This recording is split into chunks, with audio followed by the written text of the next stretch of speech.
5 SEO fundamentals to thrive results. Publish something people are searching for. Structure your content. Focus on conversions, not traffic. Improve user experience. And get guidance to be efficient. Welcome to the Powerful Marketing Tips podcast, created for overwhelmed business owners who want to build, run, and organize their marketing for good. And here's a brief overview of our guest. Most business owners and marketers are probably familiar with the term SEO, right? And the power it holds in the marketing world. But how can you put it to use for your business? Today's guest knows all about that and is ready to share it with you. Gert Mellak is the founder of SEO Leverage, a team of 30 people that helps businesses grow through SEO. Gert has been doing SEO for more than 20 years, which is almost as long as SEO has been around. He's the author of the Erica Framework, Your Answer to the Toughest SEO Challenges, which outlines the formula for achieving a high SEO return on investment. Interested to find out more? Stick around for simple SEO tricks and tips you can use for your business to best amplify it. Hello friends, it's Maridis here. As business owners, we all know it takes a lot of hard work and dedication to succeed. We also know we need to be visible, offline, online. So today we will focus on visibility online, especially. So SEO is one of the most effective ways to make your website visible to potential customers, right? And in this episode, we will discuss what SEO is, and I hope we can learn some simple and practical SEO tricks and tips you should use, for your online business to best amplify it. So welcome, Gert. Thank you very much for having me here. Looking forward to the discussion about SEO. Perfect. Thank you. So briefly, tell us something about yourself that was not in the introduction part. We would love to get to know our guests personally too. So maybe you would be happy to share some of your hobbies with us, or share where you are and what you had for breakfast today. Okay, I'm originally from Austria, but based in Madrid in Spain. Breakfast, sandwich, and tomatoes. And I do like and very much enjoy spending my free time with my family, obviously, but also in my woodshed. I'm doing woodworking, building some custom furniture once in a while when I have the time. Wow, that's amazing. I didn't know that about you. And I love Madrid. Oh my God, I miss Spain. Yeah, have you been here? Yeah, I lived in Fuengirola, next to Madrid, for 2 years. So I just love Spain. Oh my God, I envy you right now. But thank you for sharing that. So let's start today with. Could you briefly, just say us what exactly is search engine optimization in your own words? So I like to go about it from a place of attention. Okay, so in marketing we want to catch people's attention in the right moment, in the right way. Right, so everybody definitely enjoys a lot how ads on Instagram, on Facebook are just part of our lives. So you want to see what your friends are up to, and you see one ad after the other ad. And I'm not saying they don't work for a business. They work really, really well when done right. But I do want to focus the attention on the moment when you get an ad, right? So this might be in line at Starbucks. This might be because I'm waiting for a Zoom call. This might be because I'm just bored and checking out my phone while waiting in front of my kids' school. So I might not be in the moment of taking some time aside to really consume this content and really leverage this. So there is a brand impacting me as a user at a moment where I'm not ready.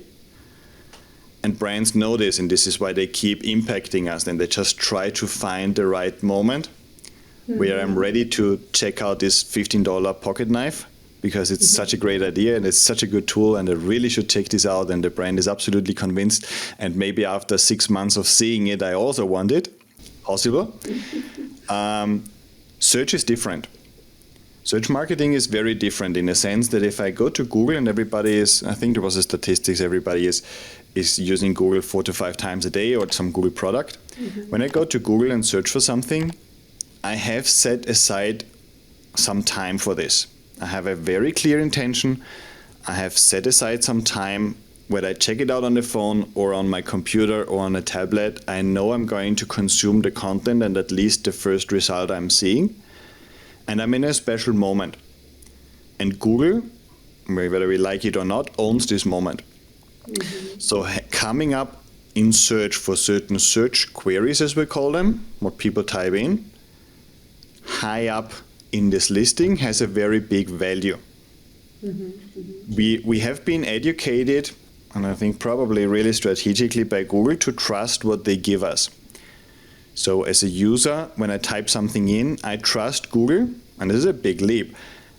I trust Google to find out of 500,000 or 500 million search results, the top 3, 4, 5, 10 results that they think are relevant for me right now, where I am, based on my search history, based on what they know about me, based on what they know where I am located. We just trust Google, and we trust automatically those results.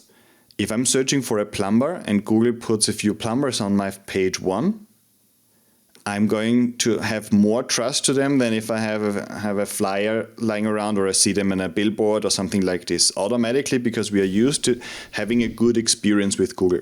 And we're going to go back to this experience definitely later. But for SEO, what we try to do and what we have been really developing at SEO Leverage as a methodology is to put people in front of their target audience at the right moment for the right keywords. And this is SEO, is search engine optimization. This is really strategies and tactics to make Google understand how relevant you are for certain search queries and that you really deserve to be among the top ranking sites to catch this attention. So you slightly already mentioned keywords. So is it so that it all comes down to the right keywords? It's an entry point. Okay. It's an entry point. It all comes down to a good user experience for the Google user. So Google has gotten the place they have in our life because they have been focusing rather than on ads, like every other search engine was full of ads. Anybody my age or older probably remembers. Google just had suddenly a white screen with a search box in it. There was not a single ad, because Google was smart enough to understand that people are going to use a search engine every day for several times, and they only want to have a good experience. So the better the search experience, the more often they're going to come back to this same search engine. When I got my first email address, I remember we had 10 different search engines we could be using, right? All the others disappeared. Bing is the only one that's really relevant. And it's such a small fraction that we really focus on Google these days. And this is because the only thing Google wants is make a Google user happy. But what about YouTube? Because this is also the numbers of who uses YouTube on a daily basis, also searching, with keywords and certain topics in mind. So I understand that these keywords and the SEO building is also, I would say pretty much as important there as it is in Google. Right, but YouTube is owned by Google. So YouTube is owned by Google. So ultimately it ends up being the same concept. YouTube is going to very much factor in the experience of the search of the YouTube user, just that in YouTube they're very focused on keeping people on the platform, and they're going to rank a video higher that does a better job at doing this, ultimately. So something is being typed in. I'm not playing down the importance of keywords. But the overall entry point is important, because we get clients come to us and say, look, I need to rank for this particular keyword with this particular page. And then I check out the page and say there's nothing relevant that would make a search user happy when they type in this keyword and they see your page. So there's no way Google is going to rank you for it. Right? So we are talking again about the whole experience. So if I find you with a certain keyword, And if I come to your website, I expect this to be also very good, and I expect to spend some time there. And Google will make sure that our websites are built accordingly. Exactly. There's a lot of things that go into the experience. It's not only the first search result I see, but also, is this user happy, or does this user come back 5 seconds later and clicks on something else? So now our listeners might think that, oh my God, it's overwhelming already. I know you talk about some, how people are wasting time with SEO. Can you explain that for us? Because we don't want to waste time with the SEO. 100%. I like to tell one story a client of ours came to us with, and she was blogging for 9 years. Right? She was writing a blog post, at least one, if not 2 blog posts per week over 9 years. Okay. And then really with the idea, she obviously shared them on social media to her following, and a big following, but also had the idea that if she puts this information not only on Facebook but on her blog, Google is going to send her traffic. Right? So 9 years later, she comes to us, and we had her go through every single article. I showed her a list of 900 or 800 articles from the 9 years, and I asked her just one question, which was, which search would this blog post answer when somebody types it into Google? Mm-hmm. And I didn't hear anything from her for 2 weeks. Not a single comment. And after 2 weeks, I asked her for a call and said, what's going on? I didn't hear anything. We got on a call and said, look, Gert, throw everything away. There's not a single blog post that would answer something. This is sharing my experience, sharing my knowledge, sharing my insights, sharing a case study from someone, but nothing somebody would type into a search and want to find. If they are following me, she said, this is interesting for them because they know more about me, they get to know me, etc. And this is where I just think we need to avoid confusing channels with each other. There is a big place these days for social, to build your personal brand, inform people. Whoever discovers you wants to know everything, and might be interesting at some point that I do woodworking if someone else likes woodworking, and we might have a different connection on a different level. But they're not going to expect to find me when they search for woodworking. They're going to expect to find me when they search for an SEO consultant. They're going to expect to find me when they search for someone who does SEO in 3 different languages maybe, or things like those. This is what they want to find, right? So what I think, to really strip it down a little bit, what is really important is that whenever we put out something that we expect Google to rank, we need to make sure that we are answering something people are looking to solve or to get answered. I love where you're going with that, because I recently read this book by Marcus Sheridan, They Ask You Answer, and pretty much follows the same principle. You should always think about, what questions are in the head of your potential clients. So try to explain to us, should I still follow keywords here, or should I really do some serious research on the questions that people are asking? Well, I would probably approach it from different angles. So first of all, when we work with a client, I really like to leverage the experience they bring to the table. So I'm not an industry expert of technical architecture in Southern California. I have no idea about ferrets. I have no idea about high-speed internet connection possibilities in Australia. But we help all those clients get more leads, get more sales, and get more visibility. How? By leveraging first the experience they bring to the table. And I know that the client who sells office furniture knows what kind of questions they ask him on the phone all the time. When he picks up the phone, every second person is asking for a big, nice desk for their office, right? He just knows it. We know that whoever is selling Facebook ads or Google ads wants to know if the account is going to remain with them or is going to go to the agency. Who is owning the account? Who is owning the advertising? We know that somebody interested in furniture has a lot of questions about if you can use this outside or inside, is this what kind of wood, etc. They have a lot of questions. Every carpenter is going to be able to show you 50 questions off the top of their head that are always being asked. And this is where I think, first of all, just think logically. Forget about the tools, just think logically. What is it that people are all asking you all the time? Every question is a topic for your blog post, and you can answer it. Right? This is like the basic level. We have, as an agency, we have tons of tools. And it's really good once we have this entry point from our clients, we can then plug this into the tools. And I can list tons of keywords, tons of terminology, questions specifically, people type in, etc., that we can then follow as well to complement this. But I think where the value from us as an agency comes in is that we make sure that those questions get answered in a way that Google actually wants to rank. So it's one thing that you know what kind of question people are asking, they're probably typing it in. It's another thing that you present your answer in a way that is in line with what Google wants to rank.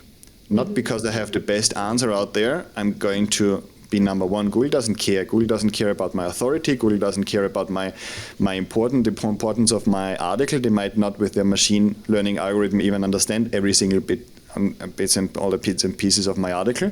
They just consider what is best for the user. So they are going to make a clear assumption. I can have the best article about the Eiffel Tower. If somebody types in what's the height of the Eiffel Tower, they're not interested. The question is just about the meters, and Google is even going to extract this information and put it into the search results. So you know a lot about Google. So tell us how Google chooses, those top ranking results. What else is there? Yeah, this at its heart, at its core, we always say it's content plus links. So we already talked about the content. The content needs to be in line with what they want to rank. And we can explore this a little bit further. The second part is links. So who else is linking to your piece of content? The more people who are relevant in your industry that link to your piece of content, the higher you are going to rank. Because Google really doesn't know it. There are going to be 500,000 pieces of content around the Eiffel Tower. Google really has a hard time figuring out. A human being would have a hard time figuring out which one is the best.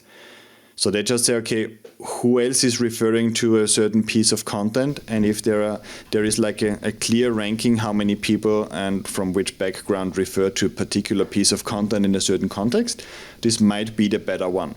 So it's a very big part of the equation, how many links you get from other websites who actually back you up. It's like referrals, where everybody refers to this particular electrician, for example, or plumber, and you're probably they're the best because everybody talks about them. And there was just one person talking about someone else, and I'm going to go with the first one. And this is what they essentially map in the virtual space as well with links. But as far as I understand, those links should go both ways, or not? Not necessarily. It happens sometimes naturally. I like this other SEO and this other SEO likes my work, and we might link to each other. Those reciprocal links. There was a time where we did link exchanges. So I reached out on behalf of my client to a website and said, look, we want to link to you. You can link to us. And we are both happy. It's a win-win until SEO evolved a little bit and said, okay, we're pretty much at the same place afterwards as we were before. If you endorse me and if there are two plumbers, one endorses the other one, is like little value added really, right? So we figured out it's better if you get others to endorse you and you might to endorse something else but not in your space. And you have a better positioning, right? Ultimately, it's about what kind of sites are relevant in your space for the search queries you want to rank for, and how can you get the most authoritative ones, the best ones of those, endorse you. And this goes into PR, this goes into link building campaigns where we reach out on behalf of our clients and find a way for them to publish content on this website, etc. This would be guest posting. So there's a lot of things that go into this. Ultimately, content plus links define what is on top of Google, like as the biggest portion, and then there might be 500 other factors as well. And yes, there are a lot of things that goes into this topic really, because another thing that is important our meta title descriptions, all of the part what we should do, with the pictures and with the videos. So could you walk us through this as well, very briefly? Absolutely. So first of all, I would just say that we have talked about the article's topic. So for example, we answer a question that's relevant for our industry, right? Mm-hmm. The first thing I like to do is put this question in Google and check out what kind of search results come up. So what are those? I open this up, every search result in a tab, and I just click through those tabs and compare the articles. And I might make some notes. And I might see, okay, most of them have a video maybe embedded or not. Mm-hmm. Most of them have, or many of them have an infographic, right? Or most of them have several images, or do they have tables? Do they have lists? What do they use in order to present the content well? We have a very low attention span these days, right? Mm-hmm. If something isn't really, really clear, nobody's going to read 5,000 words just because somewhere in the paragraph in the middle, the information is hidden that we actually want to find. Mm-hmm. Nobody's going to do this. And this would be a bad user experience. So what we see that, for example, a lot of sites that used to do well 5 years ago, 8 years ago, that just had a title and a long text, and this was enough to rank, they don't stand a chance today. You need to structure your content to make it really reader-friendly. Not only user-friendly, but really reader-friendly. And reader-friendly is that I can skim this article, I can have a table of contents on top like Wikipedia. Wikipedia knew this 20 years ago, right? It's nice to have a table of contents on top. It's now, in the last 2 years, that this gets adopted a little bit more. We want to have it visual. Most of us are browsing on a mobile phone. On average, a site gets between 60 and 70% mobile traffic. We never check our own website on a mobile phone, usually. We mostly check it on a desktop. Everything looks nice. Everything is user-friendly.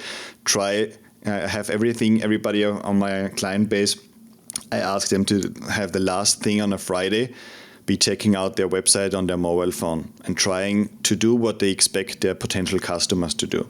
And then they suddenly see there are obstacles. There are things they can't press with their thumb. There are things that are too small, that are too big, that don't show well, that don't present a good brand image. So the entire mobile optimization is a topic on its own. And a lot of it is really user experience. Just think about this user coming here. Are they having a good experience the way you present this content? Can they easily find, and this easy is really important, can they easily find what they're looking for? Because otherwise they're not going to spend 10 seconds on your site if it doesn't match those criteria. They're going to spend 2 and they're going to hit the back button and then just do something else. Right? I had a really good discussion with Gert Mellak from Studio One Design, and he has done hundreds or even thousands of web designs, and he says it's like a fraction of a second where people are going to decide whether they like your site or not, their page. So they don't even read we don't even talk about copywriting yet. It's just the first impression they have on a website is really important because it takes nothing to swipe back and click on a different result. There's going to be enough. We're not so unique with our offering probably that people absolutely are going to be blown away. We need to make sure that we have a good experience for them because otherwise people click on something else. Mm-hmm. That's a good point because you only have one chance for first impression. Exactly. There is another saying really in this line is the best place to hide a dead body is page 2 of Google, because nobody ever searches there. Yeah. So we need to make this good impression to not end up on page 2 or worse, because otherwise we don't stand a chance to get this visibility we want. Mm-hmm. So right now I'm thinking there are many things one business owner should know about how to build SEO, but for me, it all comes down to this client experience. Really, I understand this is number one. Also, same goes with our business, right? This should be number one worry. So the same goes online. I understand. Mm-hmm. Mm-hmm. Absolutely, and this is where I very often ask people: is your website working? Mm-hmm. And some then open it up on a screen share and say, yeah, look, it's working. But I'm not interested in the technical way. I'm interested in conversions. So are people coming to this website converting? Are they doing what you expect them to do? Do they download what you want them to download to get to your email list? Do they request the proposal like you want them? Do they browse through your website like you expect them to do? Or do they just check out the top part and don't even scroll down in order to consume all the content that you have prepared for them. So there's a lot that needs to be tracked. The data is really important, so we definitely have done a lot. We even created a platform around evaluating all the data that's being collected and make this actionable, just to make sure that we see, is this what we have right now, is this really working, and where people land on our site, are they actually coming in, is this new audience coming in, or is this just people that already know us and know our brand and have been searching for us. So there's a lot that goes in there as well. And then really make sure that whatever we do comes out of some sort of data analysis and not just gut feeling where I say, yeah, probably this is a good idea. And this is where the big waste of money in SEO really happens. And this is exactly how I work with our clients, because I am not good technically myself. I don't know all of those pieces in the SEO. Of course, I've heard all about that, but when I'm meeting those agencies who are helping our clients, I'm always like, okay, what's the outcome? Where are the goals? Where are the conversions, and etc. So I think that's something every business owner needs to, really care about. Mostly because we shouldn't be worried about that we don't know all of those technical details ourselves, but we should know what the outcome should be, right? Absolutely, and what we are really big on is why we do something. So we have a specific, when we work with someone in our platform, we would line up action steps for them. Right, so I would say, look, this is a topic in your industry. Based on your experience, our research, we have found you can create an article. This article should look like this, should have these paragraphs, these sections, and they get all the information. And on top, there is a big why section, because I want my clients to understand why I want them to make this effort. They don't need to know the technical details. We have been doing this for 20 years. We know the technical details, and they don't have to. But I do want to make sure they know why they're doing this. And the reason is because I had so many conversations, and it's really a shame, so many conversations with people coming to me and they say, look, I have been paying this SEO agency for 5 years. I have zero idea what they were doing and why they were doing it. And now on top of that, I'm dropping in rankings. So this is where we essentially started with our SEO Leverage brand, where we say, okay, this is the first thing we're going to avoid with 100% transparency, but also explaining why the certain steps are important, right? And then we can still figure out how we are going to upload this article and the technical things people then very often get hold up with. But we really want to make sure that we understand it's important to spend half a day on this article, because we know this article can rank for those keywords. We know those are keywords that are based on our research, happening very often and being executed very often among your target audience. We know this article needs to have these subsections and needs to be 3,000 words long, because there is nothing with 300 words ranking on the top results, for example. So we do a lot of research in order to prepare this and make sure that we only require our clients' attention or time and resources when we really can justify why this makes sense. So tell us about your platform. You mentioned that briefly. You want to know, better and understand better what is it that you do, and how can you help us? So when we started out, with a Google Docs document, right? And we pay every agency, SEO agency that's taking things seriously, pays a few $1,000s on tools every month. Right, just to have all the tools we want in order to do the research, right? Marketing agencies, lots of tools, hundreds of dollars per month for every tool. So I wanted to give access to the information we have there to our clients and say, look, I'm going to hold your hand, grab you to this screen, and you're going to see that this is the graphics I'm seeing of your competitor. And this is what I'm seeing on your page, and this is how I understand your page is performing. So I pasted in a lot of screenshots into this document and walked client through it on a video or on a call, right? And I said, look, this is the situation. Do you understand why this is now important and that we act in a certain way? Yes. Good, we have buy-in. Let's focus on this and let's get this implemented, and then we are going to check what results you're getting then. We found this got really good acceptance.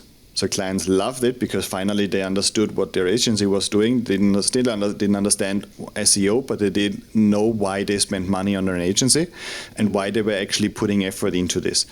The second step then was we put this like an intermediary spread on a spreadsheet, make this a little bit more data-driven, and put some data into it. Everybody who has opened up Google Analytics or Google Search Console understands that a lot of the data the tools give you for free is very overwhelming.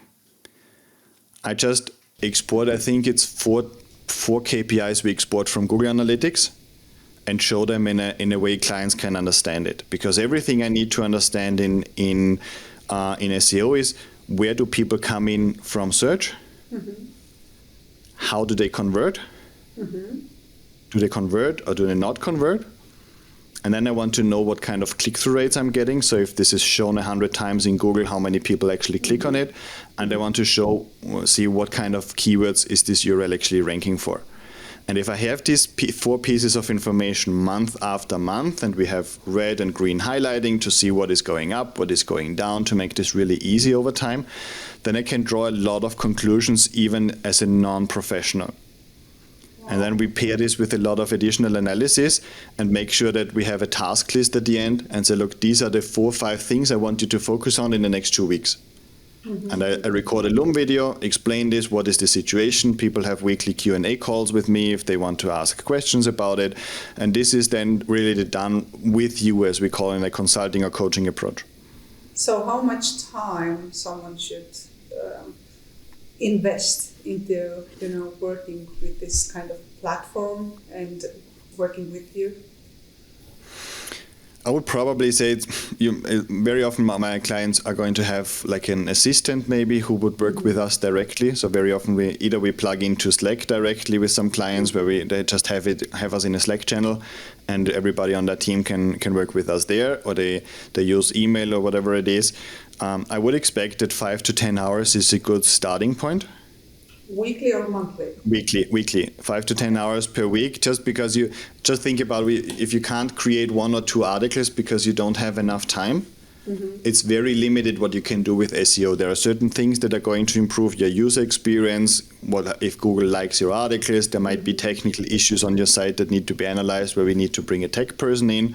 So we have people we can refer to, or you might have a tech person you trust already, and we just work with them. There are some I call those foundational fixes. So we don't have like a handbrake where it's okay, unless you do this and that, Google is never going to rank anything. Let's put those things in order.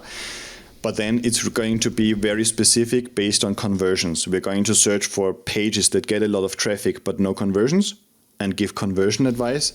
And we're going to search for pages that convert really well when people see them but don't get enough traffic.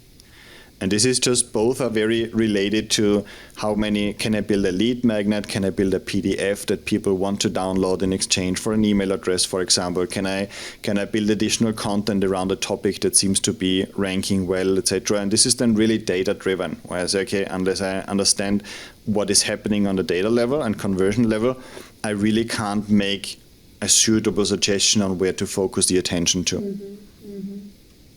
Well, I know that it really pays off to work with experts like yourself. So please tell us, where can people find you and how can they connect with you? Absolutely. So the best place would be heading over to SEOleverage.com. And there are buttons up there to schedule a call with me, book a demo. Mm-hmm. So this is going to be a chat with me. I just check out people's websites and just check this out, see, can we help them? How could we help them draft a rough action plan? Mm-hmm. And see what the best next step is. Sometimes it might be auditing the website and doing like a real audit on the site. Sometimes we might have a few suggestions and do some sort of boot camp or consulting, or see if they need help. We also have a team that actually executes those things. So if somebody is a solopreneur, for example, or doesn't want to manage the SEO project, they can also hand this over entirely to us. That's perfect. And we will put the link here as well to the website. So last but not the least, are you ready for a 1-minute podcast part here? Absolutely, let's do it. Yeah, so I will ask 3 questions and you have only a minute to answer each one of them. Okay? Let's do it. So first question, a song that inspires you and why? if I had to pick one, and I'm really bad with song names, but I did prepare here, it would be "It's My Life" from Bon Jovi. That's good. And for a why, I would really put it down to everybody's personal responsibility to make the best life you can imagine out of it. So it's only you who is going to change the things. Mm-hmm. You can look into the mirror. It's the only person who's going to be able to make things better, improve every day, and really get to the level that's right at a certain moment for you in your life. This can change in 10 years, but it's your responsibility. And this is a song that definitely reminds me of this. Mm-hmm. That's so powerful. Thank you. I love that song. Thank you for this reminder. And that's a great, powerful why behind that. That's very good. Mm-hmm. So, second question. A quote you think our listeners should know, and why? Mm-hmm. I'm big on mindset. Okay, so I'm really big on mindset. I have this phrase that's called something along the lines of every day in every way I'm getting better and better. And this is really just like a personal improvement kind of mantra I like to repeat. Because if you stop getting better, you stop being good. Mm-hmm. I'm not into sports, but it was a football player saying this at some point, I think, and it really inspired me. Because everything is evolving, right? So if you don't stop focusing on making things better, like I do with our team, we had a team call today, and I said, look, let's see how can we do whatever we are doing, how can we make it better? Let's do an internal audit of what we're doing right now. Let's get some extra value for our clients. Let's get some extra good results. And this is where I just need to improve. This like a constant drive for improvement. Love that. Again, very inspiring, Gert. So the last question, and this is kind of a wrap up from today's topic, right? Mm-hmm. 5 SEO fundamentals to thrive results. Yep. Publish something people are searching for. Mm-hmm. Structure your content. Mm-hmm. Focus on conversions, not traffic. Improve user experience. Mm-hmm. And get guidance to be efficient. Oh, love it. Perfect. Thank you. It was under a minute. Wasn't sure I could make the 5. No, that's very good. So, Gert, is there anything you want to share? What's next for you? Maybe some upcoming project you were excited about and Absolutely. Want to share here? I'm definitely excited because we go with our application. We already do a lot of machine learning. So machine learning just really means, at a very basic terms, we have a lot of data and we get a machine make sense of this data for us. So we already have this in our platform implemented. This is the machine do the number crunching to really come up with actionable steps. And we have our application on a level where we can start making some recommendations that are tailor-made for a website. And this is really important. So when people plug in their website into SEO tools on the web, very often what you get is like a one-size-fits-all solution. They say, okay, no matter if you're selling something on an e-commerce store or you have a coaching business, they're going to give you the same recommendations. And this is a really big mistake. So what we are preparing is that we, based on the goals our clients have, our algorithms can start giving different recommendations based on the competitors, based on the business goals. So people can essentially not only rely on our consulting, which is always going to be there, but also can just log in and say, I have a few free hours this week, what can I do? And they can just log in and get from our platform specific recommendation. And the recommendation is going to be, check out if you can get more conversions out of this article, because I know you want leads.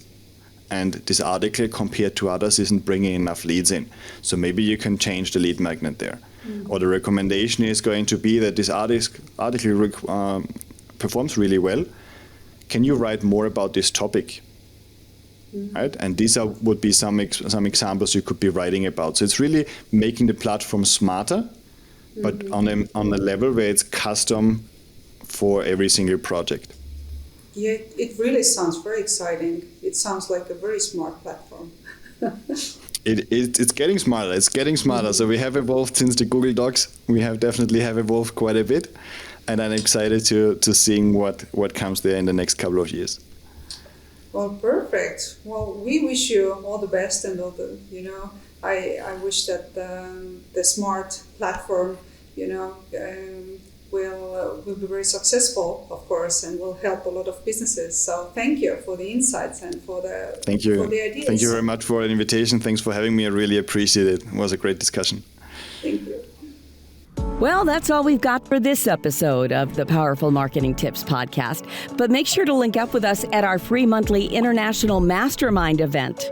Just go to powerful-marketers.com/mastermind. We would really appreciate it if you would rate this podcast and leave a comment wherever you tune in to listen. That will help us and other potential new listeners.